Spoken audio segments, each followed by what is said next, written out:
We're going to start with that vote of confidence for Erick Ten Hag from midfielder Scott McTominay, who's insisted that the Manchester United dressing room remains fully behind its manager. The pressure has ramped up on Ten Hag following Saturday's 3-0 defeat to Bournemouth, when United were booed off. But McTominay says the mood is less toxic than it was under previous managers. It's the players' responsibility, first and foremost. Players know that as well. We've had many amazing players over the time, and I feel like now we're at a stage where we've got big characters in the dressing room, where it's not just a case of like some of the other managers where it's been a little bit toxic at times. The boys are firmly behind the manager, and that's the be all and end all. I've said that in many other interviews, and that's the way it will remain to stay. We've got amazing coaching staff as well, so yeah, people can get lost in translation and get carried away with what the players think and what they say behind closed doors. We just want to do well for the football club, and that's as simple as that. I think Old Trafford is not a nice place to come for an opponent, and we are aware of it. It starts with us, but then, of course, then you hope that the fans, we are together. And as long as I'm here, I always have the feeling we are absolutely together. There's a very strong bond between the team and the fans. They're always behind us, even when we have big setbacks, and they're staying behind us. They're supporting us. So yeah, I'm very happy with that. But we have to take the responsibility. It starts with us. We have to energise them. Quite the united front then from Ten Hag and McTominay. However, the pair did acknowledge the club's inconsistent form.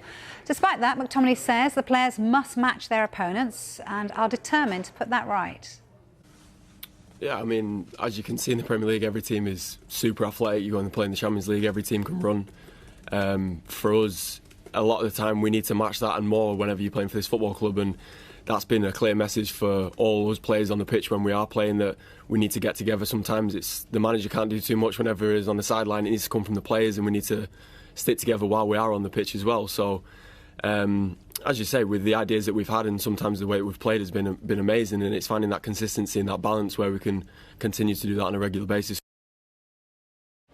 We are not consistent, clear, but we have also a very good performance and highs. So if we get it, when we are in the right spirit, then we are able to do it. Then we are able to beat any opponent. What gives you the belief, Eric, that the team can win tomorrow and extend your stay in Europe? Because the form hasn't been good. It's been 14 goals conceded, 3 defeats. What gives you the belief? What have you seen that gives you the belief the team can go ahead and do that tomorrow night?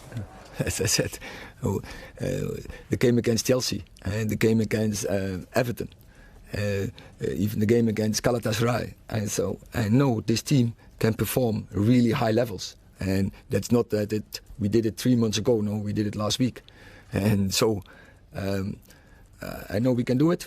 And when we have the right mood, we have the right spirit, starts with the right attitude. If everyone is ready for it, we are able to do it. Is the biggest concern for you that you don't know which of your teams is going to turn up? Because you have a great performance against Chelsea, then you have what happened at the weekend. Is that the most frustrating thing for you as a manager? You don't know which Manchester United is going to turn up. It's not about to get frustrated about that.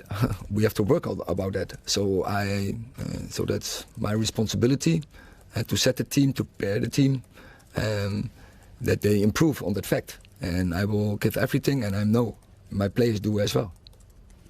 Paul, let's talk about belief, Eric. How do you inject that belief into your players? What kind of methods do you employ to give them that? I only have to show them the clips from Chelsea and how we can play.